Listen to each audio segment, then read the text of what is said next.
What's going on, everybody? This is Brian Mazique of the Fight Guys, and I am talking UFC Fight Night 171. If you have not yet subscribed yet to this channel, go ahead and click that subscribe button and the notifications bell, and also in the upper right corner, make sure you check out the other odds and prediction videos for UFC Fight Night 171, UFC Fight Night Smith versus Teixeira, whatever one, however you want to call it. It's all mixed up now due to the whole quarantine situation. But with this time, we're still in the prelims, and we're talking about Sijara Eubanks taking on Sarah Moras. This is one of, according to Bet Online, one of the widest gaps from the standpoint of odds. Sijara Eubanks is a minus 370 favorite to win this fight, and Sarah Moras is plus 305. That is pretty large. Now, neither lady has an impressive win-loss record. If you look here, this is one of the rare situations where the UFC page is giving a fighter credit for more fights or more wins than they have on Sherdog, because UFC has Sijara Eubanks as a 5-4, and Sherdog has her at 4-4.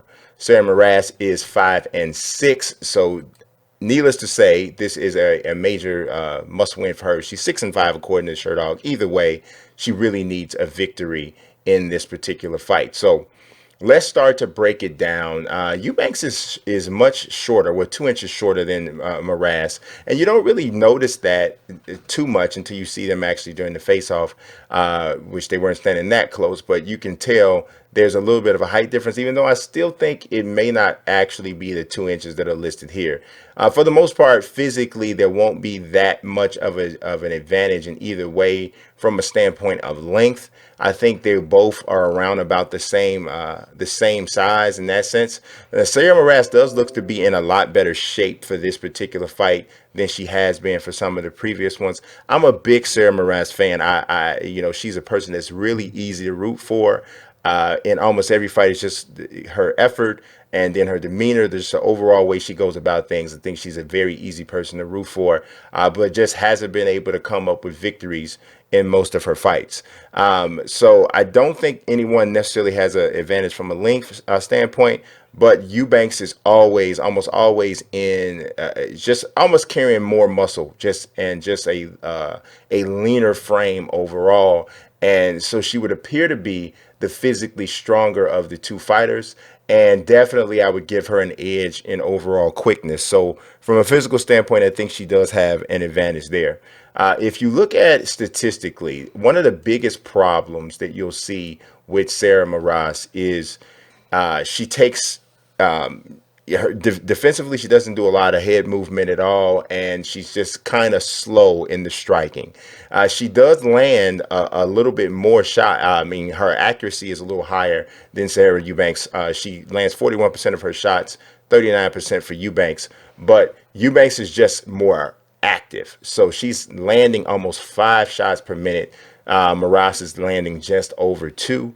And then you look at strikes absorbed. If you look at how often Eubanks engages in stand-up, you'll understand that even though she does absorb slightly more shots per minute, because she's engaging in that more, it really doesn't, it's not as if she's really hitting that much. She's getting hit that much more per minute. It's just that because she's keeping fights standing more often than not, that's why there's a little bit higher of a strikes absorbed per minute rate.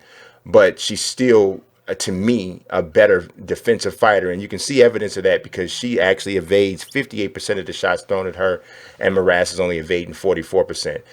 From a takedown standpoint, Eubanks is far more accurate, far more effective as going for takedowns, 44% to just 23% for Moras, which is pretty concerning for Moras because that's usually where she does her best work, is on the ground. And if she's not able to get the fight there, there's an issue. From a takedown standpoint, Eubanks shuts down 63% of the takedowns attempted against her, and Moras is only shutting down 37% of those. From a grappling standpoint, I think Moras is better from a submissions point. I think she is just, Eubanks doesn't have a single submission victory to her credit in her MMA career. Moras has 2. Grappling, though, I think Moras has an advantage from a technique standpoint, but I don't know if it's a big enough advantage to supersede the strength and athleticism edge that Eubanks will have. So it's almost like that one could be a stalemate. We'll see what happens if it even gets to that point. From an intangible place, as I said, Moras is just such a likable person. She fights hard, and so don't let the looks on her face and, the fact that she has this really calm, peaceful demeanor fool you. She fights hard all the time. Effort is fantastic. Eubanks does give decent effort, but sometimes she's, when she's taken some L's, there's been a lot of excuses. There's been a lot of this, that, and the third. She had a back and forth with Joe Rogan because he didn't know who she was at first, and she took offense to that. So she does fight with a bit of a chip on her shoulder, but not necessarily in the most effective way, I would say. So I don't know who has an edge here. I could see how Moras could be a bit more poised than Eubanks. It just depends on what happens here. But this one's a kind of like in the middle. Overall, my prediction for the victory is I got to go with the favorite here. I just don't see how Moras is going to really get through the striking here. Eubanks it has just a huge advantage from a striking standpoint. And if the fight does go to the ground, I just don't have confidence that Moras can take advantage of anything on the ground here. I don't see her locking a submission victory up against Eubanks at all. I just don't. Eubanks has never been submitted or never been stopped in any fight in her career. And so I don't see that happening or her losing this fight at all. I'm going for Sijara Eubanks to win this fight by decision. I figure she dominates from top position, dominates the striking, and just goes to a pretty easy victory for her. This is a really good matchup for Eubanks, and I think she gets the victory. So in the event that you have not yet subscribed, I said it before, make sure you do subscribe now. Click that notifications bell as well. Also, the other odds and predictions videos from this card in the upper right corner of the screen. Make sure you check those out as well. I appreciate you watching as always. God bless and peace.